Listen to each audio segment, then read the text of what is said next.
All right. Good evening, ladies and gentlemen. Welcome to the Second Line Arts Collective. This is our another edition of the Working Artist Project. I'm going to turn it over to Mr. Darrian Douglas. Oh, how y'all doing out there? Today we have a very special guest. She is a phenomenal saxophonist, music educator, and a dope person just to hang out with and be around. And her name is Miss Lakecia Benjamin. Give it up. Ah, yeah. Ooh. Hey guys, how you doing? What's good? What's good? Good evening. Yeah, man. Yeah, it's dope. It's dope to have you on today. And I wanna get into a lot of topics. But before we do, for the people who don't know you, I would like to let you, you know, give your elevator pitch. Elevator pitch. Yeah, who is Lakecia Benjamin? My God, usually the host does that, but I can say that my name is Lakecia Benjamin. I'm a saxophonist, as Darren mentioned. I'm also an educator, performer, band leader, composer, arranger. I'm predominantly an alto saxophonist. I play the rest of the saxophones, but my voice and my particular passion is the alto sax. I play in multiple styles of music: jazz, R&B, funk, reggae, gospel, everything within the black music umbrella. I've played with a bunch of artists. I would say for the jazz circle, my first, I guess, really, mainstream gig was with Clark Terry. Yeah. He started a So, group of, young musicians. Me and Marcus Gilmore was in that band. Derek Wow. Hodge, and he called us the Young Titans of Jazz. Wow. So that was my first real gig. After that, I went on to Rashid Ali and joined Brad Keen. Then I kind of, stayed a little free jazz from there. David Murray, James Bloodomer. While at the same time, because those gigs were more sporadic, I was playing a lot of. I had got introduced into the more hip hop world, so that's I would say around that time I started playing a lot with Missy Elliott and Alicia Keys. From there, it moved on to a Stevie Wonder stint, Okay. and then we could throw these names around for a while, but it Yeah. really branched out. But I want to say in 2012, I started my own group, Soul Squad, and I was kind of deep in the funk tradition of what I had been doing. So I released my first project, Retox, with Motema on that. In 2018, I did another one, Rise Up. And I just kind of was, after that, feeling more in a different spirit of things. So in 2020, March 27th, I released Pursuance, the Coltrane's, which went on a whole different direction. It's a tribute to John and Alice Coltrane, Yeah.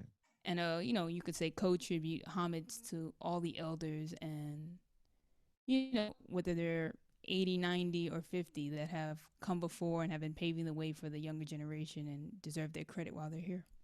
Absolutely. Something that just came to me, and that's very interesting about you and in some of our other guests, is that you aren't limited by genres. You know what I mean? And which is funny for me because I came up with this old school guy. His name is Alvin Fielder, and he was like, "You don't have time to listen to nothing but jazz," and I was like, "Okay," but I think our generations are unique because we came up listening to Pac, and then Yep. also Mary J. Blige, and then like the Isley Brothers from our parents. But then at music school, maybe you was listening to John Coltrane from 1942. You know what I mean? Or Lewis from earlier. Yeah. And you hitting some free jazz, which is also my thing, which is kind of rare because you play free jazz, R&B, hip hop, straight ahead jazz. Do you also play polka? Like, how does that even happen? Like, how Uno did you champion. Well, yeah, like that's what I was saying when when we talk about the umbrella of the music. Especially me and you, Darren. We've been doing a lot of work at Jazz Lincoln Center. yeah. We always talk about the roots of the music, and people always like, "What's the roots of jazz?" But like, really, when you think way, way back to those spirituals and those field hollers, and then Hmm. you move on to the blues, and then you move on to jazz, and as you keep moving through the period, you all see that the spirituals and all that stuff is kind of like the base, and then you kind of branch out to different foundations like jazz, big band jazz, ragtime, R&B, rhythm and blues. Like all that stuff, Right. gospel. They fall under the same umbrella because they all deal with the human experience and Absolutely. those field hollers. So I feel like if you're a rhythmic people and you're thinking that way, the only thing that really changes throughout the genres is where you put the beat, where you feel the beat, Hmm. and where the emphasis is. So it's like I grew up in Washington Heights, so that's like predominantly a Dominican neighborhood. So most people think, oh yeah, because I'm African American, I grew up, playing R&B or playing jazz, whatever. I grew up on the 1 and the 3. Right. Like the way those jaleos and mambos and stuff go, that's Yeah. what my ear was hearing.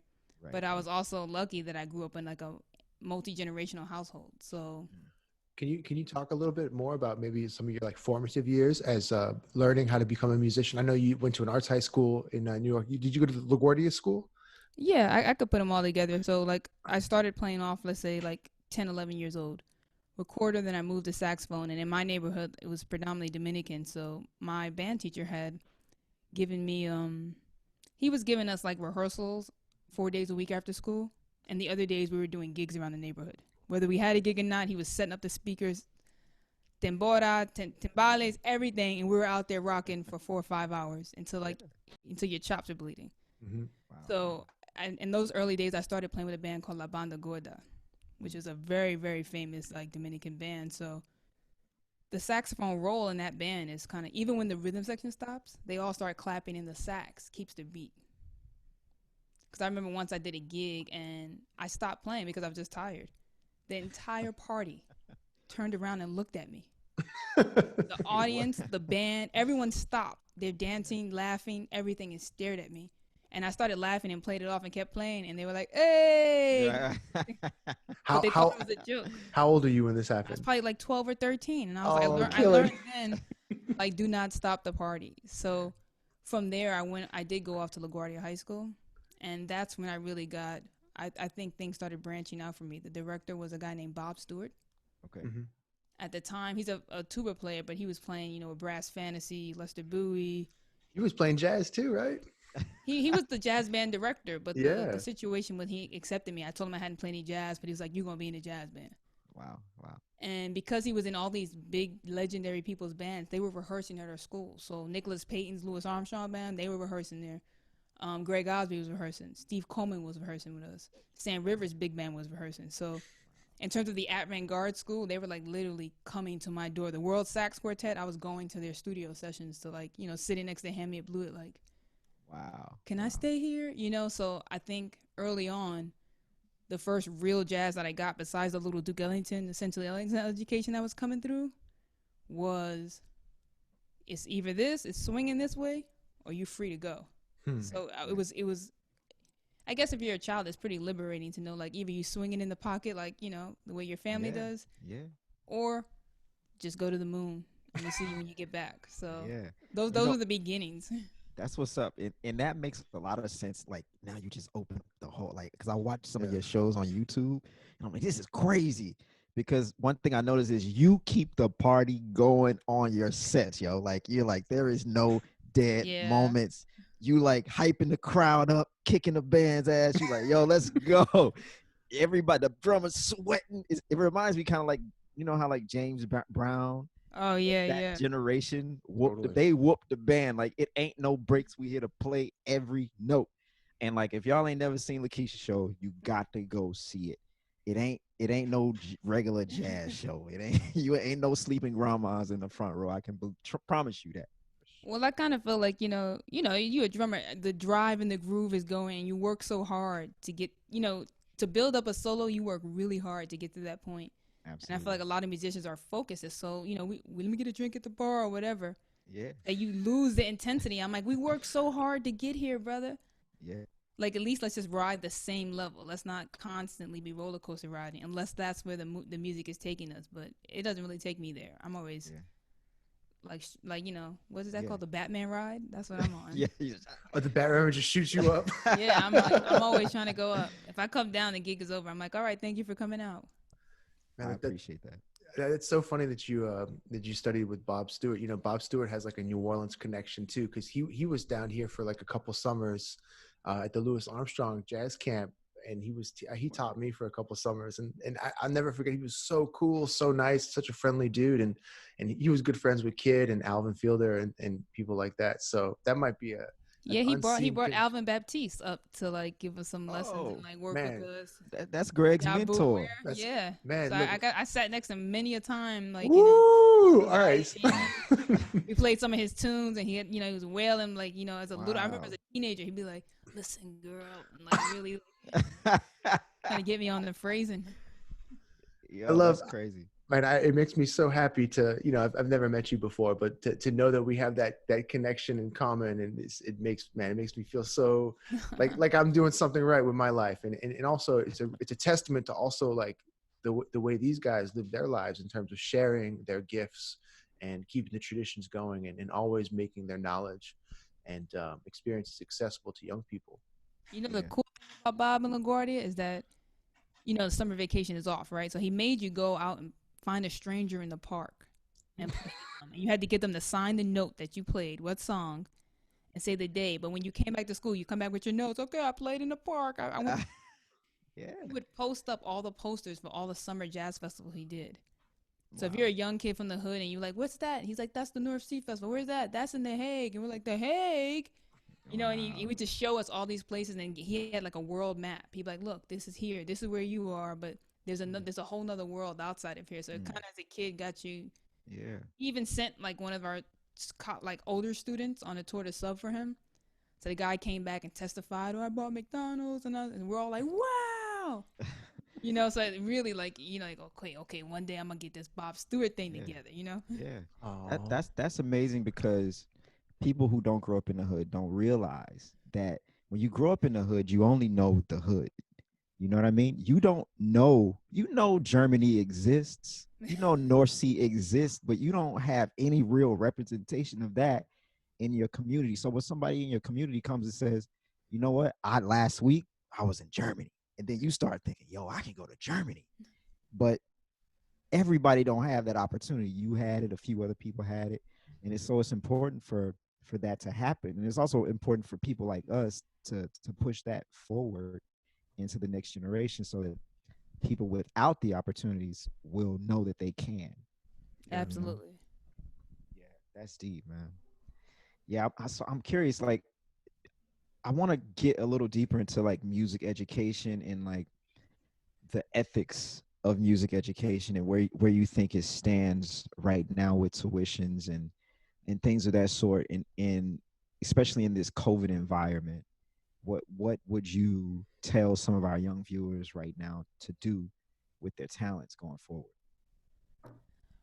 It's hard to speak on the COVID environment because I'm not sure where we're going. We're on this weird ride, but I would say in general, if you're a young person right now, and let's say you can't afford to go to school, or maybe you want to take a semester off because you don't want to pay $50,000 to be virtual.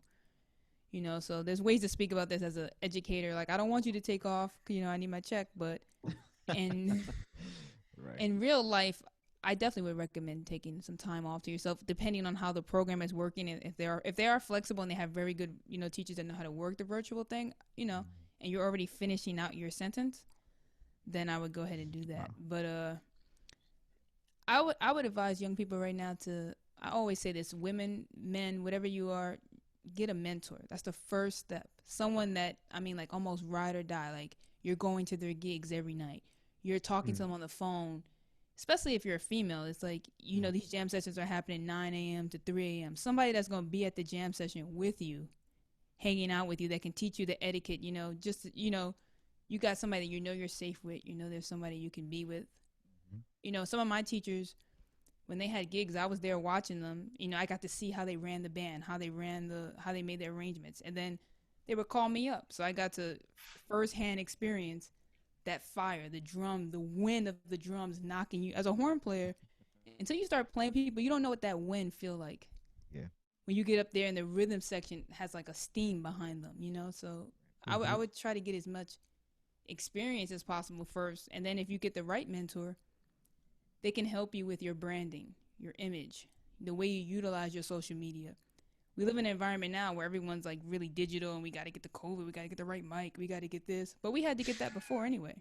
Yeah, yeah, you're Like, right. before I even got a web designer, I studied web design because I do my own sites. Mm. So I would advise people to get that stuff together. How do I play virtually with someone and put that video together? Because that's the Right. same skills you need to make a video to give a festival promoter to Mm. book your gig. So the skills that you're actually doing right now are the skills you kind of needed if you didn't have the funds to get the gig after. So this Absolutely. is like one of the one periods of time where, whether you are old or young, you have 12 or 13 hours a day to practice. And really, when you come out of this, be at a whole nother level. Yeah. Wow, Absolutely. that's interesting that you mentioned that, like, in addition to being, in addition to like working on your music, you have all these other projects that you were kind of investing in yourself with to enhance your career. Were you always like that, or was that something that you came to as you got older in terms of developing the business side of your saxophone playing? I think I'm always trying, like I said, to get to the next level. So I think once I started to get even when I was only a sideman playing with other people, I still was thinking of it as like a sideman brand. Like I found it like, what's easier for somebody to call me because they want me to sound like Johnny Hodges on their Duke Ellington song, or for somebody to call me because I'm Lakecia Benjamin, they want me to be Lakecia Benjamin as a part of their project. Absolutely. So for order for them to even know who Lakecia Benjamin is, I had to kind of feed them the information. Like, here's the image, here's the look. Don't even try or think about making me wear this, because this is what it is, you know? So if you can clearly define who you are, no one is going to even think about you that is not in the realm. You don't have to worry about being in a compromising situation because your image is so clear. So when I first started, picking up these things, these were the problems that I were encountering. So every problem I took it as like a tackle. Almost like if you go to a jam, they call Stella by Starlight, you don't know it. I would take mental note. This is a song I will never not know again. Right. So I can take that off the list, because as soon as you called that and I didn't know it, I'm always going to know it now. Yeah. So the same thing with a website. As soon as I figured out, okay, well, I can't build websites yet. Let me get a template. Let me start there. Okay, then let me figure out the coding behind it so I can at least work the backdoor angle. Okay, I can't afford a photographer. Well, what camera can I get? Each step, it showed me that, like, kind of almost like I'm out here on my own. And if I don't do these things and keep pushing, I might as well get out the game. Absolutely. This is funny that you bring this up, because I wrote down to ask you about standing in your own lane and developing your own voice. Because right away, the first time I met you years ago, I was like, damn, this girl is like, this woman is on it. Like, I know you have a very defined image, you have a very defined voice. And every time you step on the stage, there is a level 10 intensity. You know what I mean? Like, no matter if we burning, swinging, or playing a funk thing or something in between, country music, it does not matter. Like, you be backstage, chilled, you get on stage, and it's level 10. Like, how can you just talk about like how you specifically develop that mentality, and how you maintain that level of intensity throughout your artistry? The easy response is, it's kind of built in what you went through, what you've come through, what your life story has been. So if your life story has been on 10, but I would say, like, if for the younger audience members out there, I always say how you practice is how you sound. So if you're at home practicing without the metronome, dooba dooba dooba dooba dooba dooba dooba dooba dooba doo, there is no way when I get Greg Hutchin on the drums that you're not gonna dooba dooba dooba dooba doo. You're gonna try harder and you'll have more mistakes, but you have not spent your time practicing at the highest level you want to be. So I was always taught to, even when you're practicing, I don't care if the metronome's on, I don't care if I'm playing scales, I'm playing them like my life depended on it. So that when I get to the situation, now the new things that I have to learn come, my teacher used to tell me, practice right after the gig. Because when you finish the gig, you remembered everything you tried to play that you couldn't get to, and it's fresh in your mind.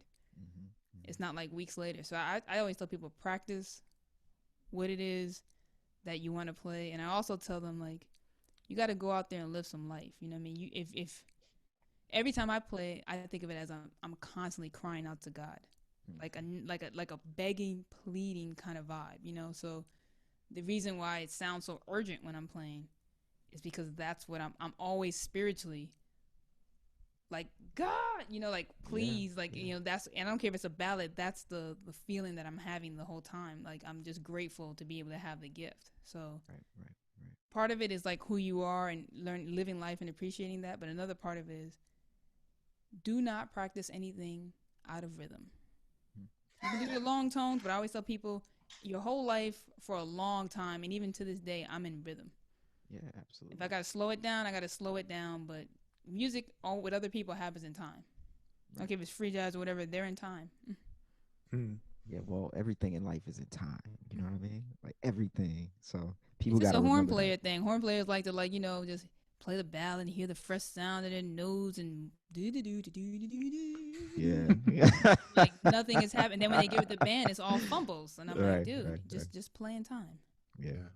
Yeah. And time is where it's at, you know, because everyone's been playing the same 12 notes for the last 500 years. It's just the rhythm that's changed. You know what I mean? You should be sitting over there, and I could hear the time coming off of you. Like a drummer should be listening to you and go, okay, I can come in right now. Right. When you talk about time though, like you did reference that you grew up kind of hearing like swing, and then like also like a lot of free jazz, and then also having a huge like Dominican influence. Would you say that like there was a specific, like what allows you to kind of like morph into all those different realms without while still being yourself and not playing do. I think that's the quote. I guess like to me, like, you know, the thing if you just put a whole band on stage, the first person I'm going to listen to is the drummer. Mm-hmm. Because I feel like it's in that they're the ones setting the carpet for the whole band. The dynamics, everything are being controlled by that person. So, I mean, even before while I'm walking to the stage, I'm smiling at the drummer. Like, me and you are going to be friends. Like everybody's playing, I'm staring at them, listening to the ride, listening. If it's funk or whatever, that pocket and where you lay your beat, I don't care what the bass and drums are playing, that's where you place your beat. So I think a lot of times we spend a lot of time on harmony, you know, tritone sub, melodic minor modes, double harmonic major, like stuff like that. It's like, ooh, cool, I'm sounding like Chick. But if the rhythm is not there, it doesn't even matter the harmony, you know, because this music is built off the rhythm. Merengue, funk, jazz, it's got to feel good. So I always teach my students, before we even get to the notes, I give them 3 notes, and you're going to swing them 3 notes. Like, you should be able to take a solo on 1 note, and people get excited, you know. It's almost like whatever you play should be a statement first, and then the other stuff later. Yeah, I agree with all of that, man. And I'm thinking now because to me also music is a spiritual endeavor, you know. And I think a lot of that for me personally, and maybe it's the same for you, is because the first place you hear music is in a spiritual environment. Usually growing up, at least in the Black community, you know, like I heard music first at church. So I'm pretty sure I was born, and then my mama took me to church the same day. And so, and so you learn when people hear music, they pass out, they get the Holy Ghost, they fall on the floor, they hug, they kiss, they run up and down. You're like, oh, this is crazy. Music has this power. Mm-hmm. And so then when it's your turn to play right away, you're trying to tap into it, you know. And usually church is your first gig too. So, and they're intense, and they're like, come on, louder, faster, harder. You're like, okay, I'm going, I can't really play, you know. So digging deep into that spirituality is in that rhythm and that feel, that hot, sweaty. I'm from the South, so it's always hot and sweaty, Greg, no. And that thing is very important. You know what I mean? And I think it spills over into real life and into some of the stuff that's happening in real life for us today, like the Black Lives Matter movement, you know? So we feel a certain intensity and a certain calling from God to like scream out and to play and to say things in a way that will affect change. And like, how are you dealing with some of those? How are you even dealing with that the whole Black Lives Matter movement, some of the most recent events that happened in Kenosha? I mean, yeah, you first of all, you said a lot in that. A lot of the stuff too, church oriented, but it is cultural. Like I can immediately, when I step out on the stage, I don't care what country am I in or what place I am. As soon as I play a couple notes, if I get a couple hollers, I already know the demographic of my audience, you know? I remember I came out on stage once and I played something. They were like, go ahead, Key. I was like, okay. I can feel out where I am. I was in Germany once and somebody was like, "Duh!" I was like, oh, okay. Yes. I know where we at, you know? So I think culturally, each culture has this thing, but that is my goal, to kind of electrify you. If you're a culture, oh, we don't really get loud, I'm in Japan, you guys don't talk, you're going to talk on this show, I guarantee you. If I have to drag it out of your dead soul, you're going to speak on it. But as far as the Black Lives Matter movement, I mean, if I'm completely honest, being Black, you know, it's like something that's been a constant throughout your entire life, right? So I never thought about it like, oh, this is a movement, this is something. It's kind of like each stage in my life, I would slowly, you know, if I show up to a gig, make sure I have my ID ready. If I'm sitting in the parking lot, don't come too early before because that may cause trouble. So I was already, following the rules of the microaggressions. Even by my house now where I live, it's more suburban. So I'm kind of like, okay, if I'm going to go outside, let's say to a different part of the neighborhood, I'm sure not to wear any kind of fitted hats. I'm sure when I look at my outfits, I'm thinking, okay, where am I going? And those are terrible things, but I was kind of really thrown off to first, the plague come. And it's like, the fear of being next to another person could kill you. So that was already like hard for me because I'm somebody that's so connected to people. And then in the middle of dealing with that and processing that, it was cold outside. And then they start shooting people. I'm like, wait a minute. You're not even supposed to be 6 feet near this guy. Right. How do you got your knee on the neck and it's social distance? You got to like arrest somebody with a taser. You got to be like, I because I'm so used to black people being, killed by the police and that being such a reality, I didn't think it would affect me. I was like, people like, oh yeah, they killed somebody down in Mississippi. I'm like, Right. That's like the constant black talk. Oh yeah, Barbara died in Chicago. Yeah, the cops. Right. So when this stuff started happening, I was like, why is this hitting me so hard? I almost felt like if someone in my family was dying, or almost like if I got shot and killed. And I think I realized just in this moment with the COVID thing, and our mortality is right in front of our face. Absolutely. And we're dealing with that. So whenever you watch the superhero movies and America's going through it and they're like, get the world powers on the phone, let's kumbaya and come together. I was under the impression that when a plague like this comes, if I just go home, America's going to support its citizens financially, spiritually, like we're all going to come together and be one as a nation. And to realize that not only are they not going to support you through the pandemic and maybe you wear a mask, maybe you won't, maybe I'll send you to work to die, maybe I won't. I'm also going to shoot you like a dog in the street. And at the same time I'm doing that, if you're not in the street and you come home from, doing your civil service with the pandemic, I'm going to shoot you like a dog in your bedroom. Yeah. And then, that's not working? Okay, I'm going to shoot you like a dog while you break up a fight. And then, watching my social media, it's like, well, did they have this? Did they have that? Each story, if we do out of 10,000, has a, did they do this? And each time the guy was jogging, he wasn't doing anything, he got ran down. It's always, so I kind of got the feeling of exhaustion. Like, absolutely, you got to deal with the reality. And I hate to say it because I don't believe that all people are this way, but you don't actually care because each time somebody take a solo, you say, what about this? What about this? What am I going to get this solo or not? So I just feel like dealing with that reality and then an administration now that is kind of highlighting that is making it worse when my particular vice and outlet is music. And since March 11th, my CD release, I haven't played one gig besides a virtual gig. Yeah. So to lose something that was like, felt like my sense of purpose, and the combination that if I go outside, yeah, this invisible thing will kill me. And then if I'm not walking in the right place, another person will kill me. Right. And it'll be okay. And if I become a hashtag, my friend's going to post pictures with me. She was amazing. She was great. And that's it. It's like just that quickly my life can be taken. It's been very hard to deal with. Even right before the pandemic, I had a student that was, dealing with the police violence. Mm-hmm. And they asked me, if they have this particular sax case, will the cop think it's a weapon? And will they get killed for being in their neighborhood because they were 13, but they were like 13, like 5'9". Right. And that became a reality. Like now, from now on, I have to drive him home to make sure he feels safe. But as I'm driving him home, I'm not safe with you either. Right. So it's like I said, a confounded issue, and we all know this, but it's been definitely making the pandemic way worse. Yeah, I appreciate you sharing that because, I think a lot of us are feeling a lot of those same feelings, and we have been forever, but now it's kind of like people are paying attention to it, some people, and others are making excuses. Like you said, well, what if he wouldn't have had his hoodie on? He shouldn't have been walking in that neighborhood, or it's just like, okay, come on, y'all. Like at some point we got to call it what it is. And, I don't really have any answers either. honestly, I'm like, shit, I might get out this motherfucker.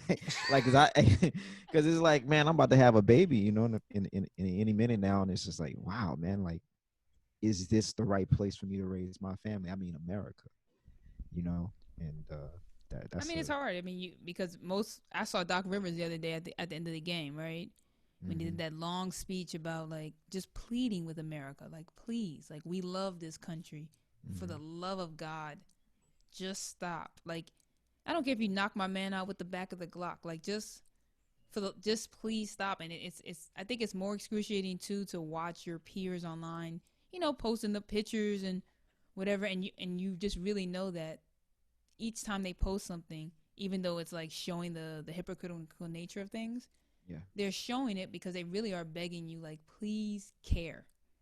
Just please care enough. If this could just stop, like, everyone's like, oh, we got to get this person to win the election and that person to win. It's kind of like, just, if you want your ratings to go up, just do the right thing. There you go. Just stop killing people and just, I don't know, take the virus seriously, and then you'll be a hero. Yeah. There's so much energy. There's so much energy put into the negative ways to go about things, but it's like, if you just put in the work and time, you'll get better at your craft. So if you just do your job, things will go better. So to me, that's been like very heavy on my spirit, and sometimes I don't realize it. Maybe if music was going on, I would feel it less because I would have some of an outlet, you know. But without that outlet, you're kind of just stuck staring at the wall, thinking, "Dang, how much longer is this gonna last?" Yeah. Oh man. You know, that is like a heavy conversation to listen to as a Caucasian male, just to sit, you know, to sit down and listen to all that stuff. You know, it's the way, Lakecia, you described the beginning of the question, where you were saying, like, you know, this has always been something at the back of my mind since forever. You know, the way I feel like every couple of years we have these events that actually like do make mainstream CNN news and do get like people all riled up on Facebook and things like that. But that's more like, I feel like, white people becoming aware of the reality that other people live through on a day-to-day basis. This might be a weird question, but do you have any like what are white people? What's the white people's role in these types of situations? Or is there something that like we need to understand, or how do we alleviate or be part of the solution? Oh boy, how do I just put this the right way? Just be honest. Just be honest. You know, because and we can, we got to be real. A lot of people ask those questions, and you know, what can I do? How can I help? But it's like, you already see it. Mm-hmm. It's like there is a way that sometimes people go, oh, I wasn't aware that was happening. Every person that's not African American knows they don't want to be African American. They know, like, if the cops stop them, they're black, they'd be like, oh God, you know. So we all know it's happening, but we all know it's not happening to us. So it's eventually going to happen to you, because that's how power structures go. If you're really about to start dealing with fascism, they just you know, moving up the ladder. But I just think as a race, as humanity, we have to learn to become more in touch with compassion and empathy. I feel like we all know how people are feel. We know I know what the people down the street, like, I have AC, but they don't. Poor guys, I know they're hot. I just turn my stuff on and watch the game. You know, so we haven't been, as far as long as I've been alive, I haven't been raised in a world where I don't think about the I.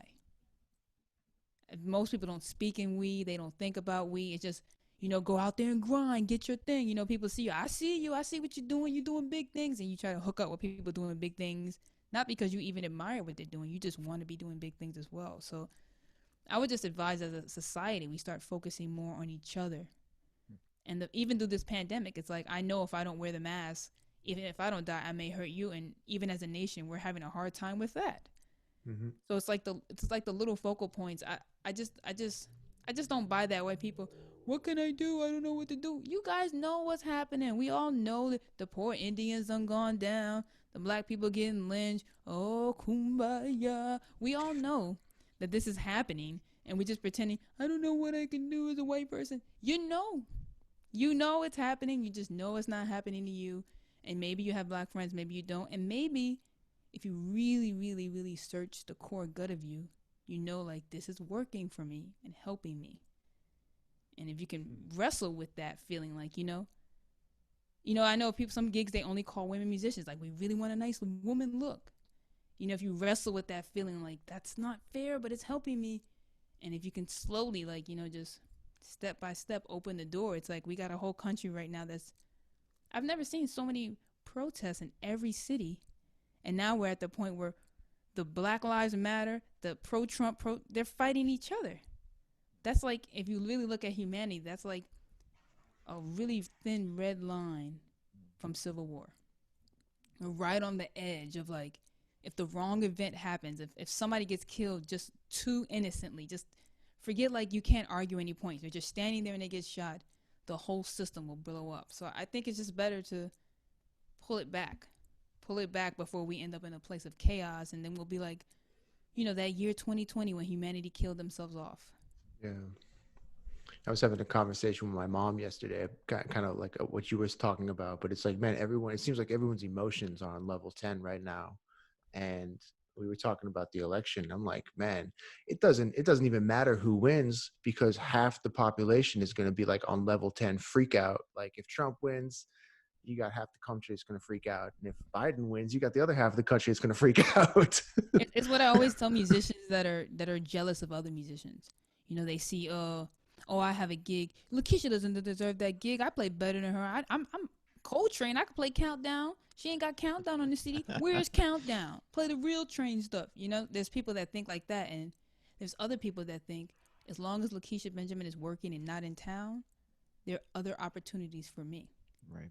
Instead of like, oh, Kenny G, he ain't real.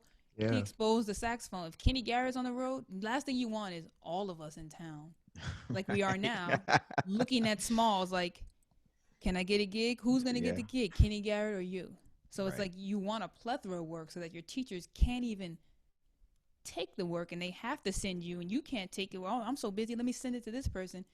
But it's hard for people to think the more people are working, the better it is. They always think the more I have, and if I hold on to this, nobody, if you hold on to it, what's going to happen is everyone's going to show up at your house to rob you.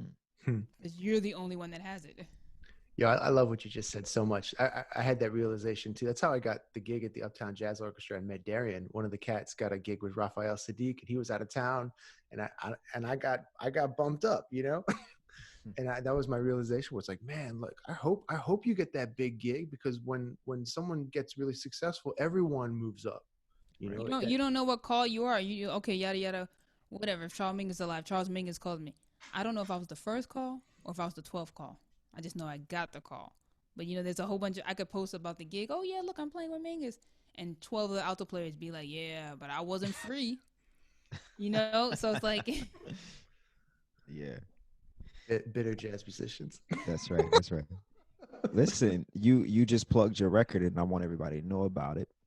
And I want to take a listen to it. And so you got a brand new record out that is highlighting the music of John and Alice Coltrane, or Alice and John Coltrane. And if you guys don't know, Alice Coltrane was a piano player, and she liked music that was a little bit more free. And I think Train played everything from super in, blues, all that stuff, all the way out to outer space. And they played together at the end of their career, just for a brief history lesson. But anyway, we're going to take a listen to it. Greg's got one queued up. What was the name of the tune you're gonna play, Greg? We're gonna play. This is Miss Benjamin's rendition of the Coltrane tune called Central Park West. Okay. All right, let's HipHop. Do it. Yeah.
Lo lo lo la la baby do do what ba do do do la da beep bop boop dee do dee be do la beep do dee do do la ba da dee do la ba do do ba beep beep dee do la la do do le da da wo wo we de a la la la la la dee dee do la be do we da da da da we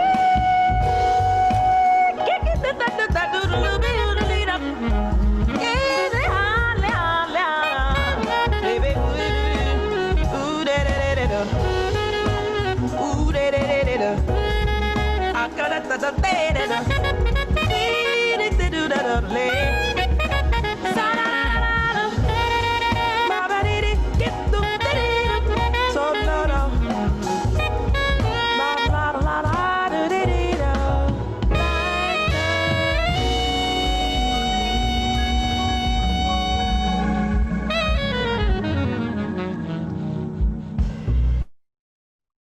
Yeah. That's funny. Like, see, that's one of my favorite tunes. You know, that's one of the ones we used to play in high school all the time. I didn't play it in high school, but that's my jam. You know. We couldn't play it. We tried. You know. I'm picturing a bad high school video. Ask Scott about that. You gotta find one of Scott trying to play Central Park West. Oh man. That was beautiful. Man, so good. So good. Y'all gotta go buy that record, Pursuance, The Coal Trains by Lakecia Benjamin. And that was Central Park West, or her rendition. And it might go check it out. I'm curious, like what drew you to the music of Alice and John Coltrane? Long story short, I had a friend, Georgia Ann Muldrow, which was signed to Stone Studio. You know, we were out there living in Cali, just living it up, playing with, Peanut Butter Wolf, oh no, everybody, Dilla. I was doing a lot of horns for them because of, I was her friend, so they're like, she got it.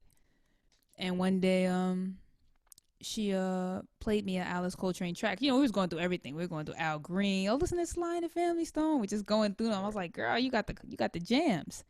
She put on this Alice Coltrane cut. She was like, you never heard her? And it was called Turiya Ramakrishna. And I was like, for me, I was like, oh, the hip hop. I was like, feeling it. And to the point where she was like, yo, listen to the whole album. And then we started listening to all the rest of the albums. Later on, I kind of went through my own, like, went to the store, picked all the albums up, started going through them.